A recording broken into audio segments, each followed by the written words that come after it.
This is me on my way to the most unique, controversial, and overall thought-provoking place that I've ever been to. If you thought I was going to spend my time here in Turkey relaxing on the beach or taking hot air balloon rides, then hi, welcome to the channel for the first time. Instead, it's 7 AM, it's -2 degrees Celsius, and I'm in the back of a taxi in the middle of nowhere, heading directly for the Turkish-Armenian border. If you know anything about the history of the region, you know that that's probably not the safest place to spend your free time. And yes, I do end up seeing men with guns before too long, but more on that later. I'm out here in the first place because I rode Turkey's longest train ride over to one of its furthest east cities, Kars. And when you're out here, there's just one place that you hear about people visiting. The drive there is a little longer than I was expecting, but eventually I see the start of it and jump out. These are the walls of the ancient Armenian city of Ani.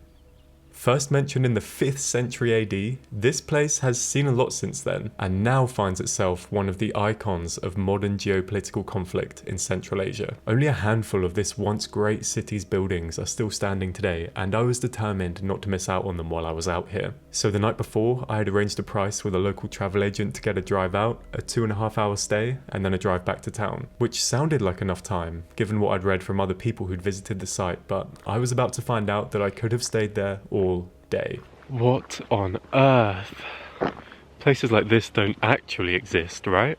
I was definitely the first one in that morning, allowing me the experience of walking alone in these desolate settings around half fragments of ancient buildings, which is something I will not be forgetting in a hurry. But it's also not long until questions about this place and who may or may not be acting as a good steward of it are set off in my head. Stood here in one of the most inhospitable looking places I've ever been, it's strange to think that Ani's location was once seen as advantageous, but its rise to become the famous and wealthy capital of the Armenian Kingdom in the 10th century was largely driven by it sitting here, on the Silk Road. Travellers from all corners of the old world passing through generated a diverse set of influences to its architectural style, leading to Ani being known not just as a fortress on a hill, but one that was worth stopping in. Walking through this mess of mud and stones that supposedly used to be a marketplace, it's hard to imagine that 100,000 people used to live here. But looking at this artist's impression of what it may have looked like in its prime, when the great walls that I saw outside once spanned the entire perimeter, it's easier to see why it gained this reputation. But it was also seen as worth invading, and through the centuries, Ani passed from warring empire to warring empire, getting conquered by the Georgians, the Seljuks, and the Byzantines, among others.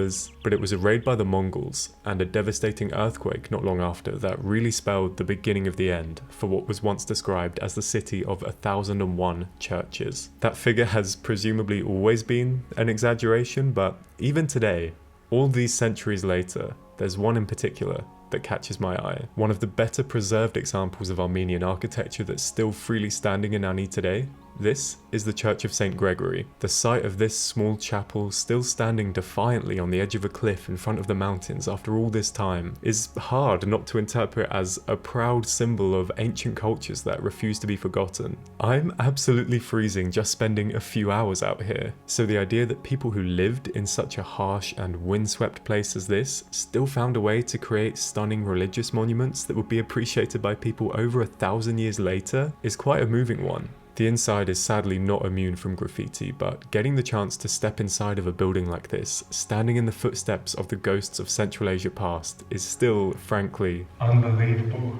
As is the experience of wandering around here alone on a random winter morning, looking at the former cave dwellings in the valley below the chapel, and realizing that I'm stood directly on the Turkish-Armenian border. Ani is the absolute final thing in Turkey, and this border has been closed ever since it began to exist. So a few steps farther east, you simply cannot go, not without catching the ire and or bullets of one of the many sentry towers on the edge of the site, which I refrained from filming directly because I wanted to make it out of here with my vital organs and my SD cards intact, but which you may be able to spot in the background at times. Which country's gunmen are sat up there, bored as hell, chain smoking and watching me shoot this video, I'm not sure, but to learn that it was a few from each wouldn't have surprised me, and knowing that they're there undoubtedly adds to the extreme sense of dread that you feel being out here. Some sources even still refer to them as Russian guard towers on account of how not that long ago this was, of course, the Turkey-USSR border. But it's the period directly before that that leaves the deepest scars on the area today. Partly because I don't think YouTube likes people using the big G word on their platform, and partly because this video isn't the place to open up great arguments about it. I won't go into detail about what happened here under the Ottoman Empire in 1915, but modern historians agree that there were up to 1 million ethnic Armenians living in this region who were no longer here 2 years later.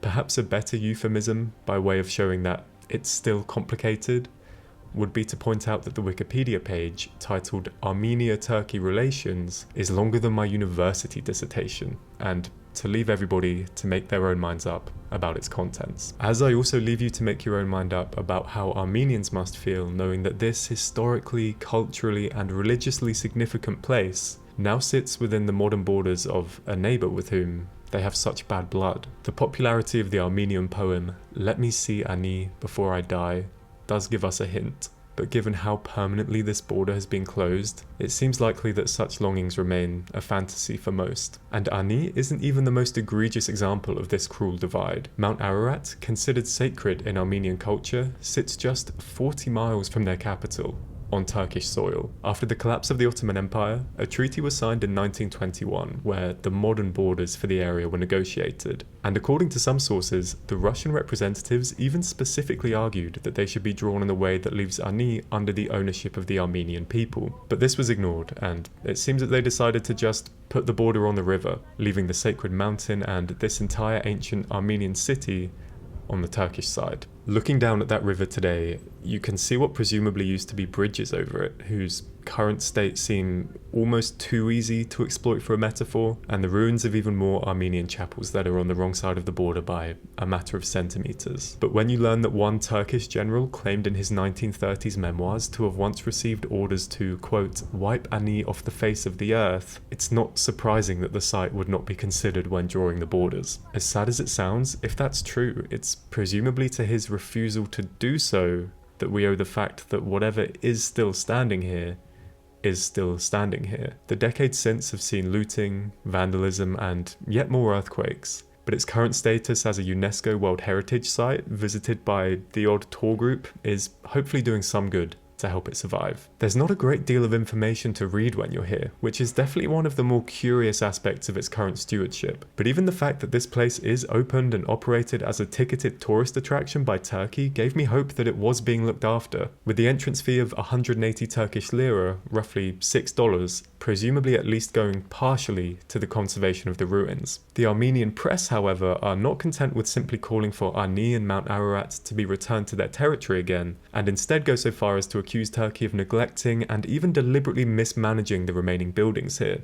To which Turkey respond that if the site is decaying faster these days, it's only because Armenia keeps mining with so much dynamite on their side of the border, sending shockwaves into the ground. Whatever the truth is, and whatever the resolution in this part of the world ends up being, I feel very fortunate to have seen such a unique and, to be honest, kind of haunting place. I would love to say that I'll come back again, hopefully after some more conservation work has opened up some of the other buildings a bit more. But how often do you find yourself with a free day in the farthest eastern part of Turkey? It's only ever happened to me once so far. And with the sun beginning to get hotter now and my driver's 2.5 hour wait for me running out, I walk back out to the car park with that particularly melancholic feeling of knowing that I'm currently standing in such a fascinating place that absolutely deserves a second visit, but where I'll almost certainly never go again.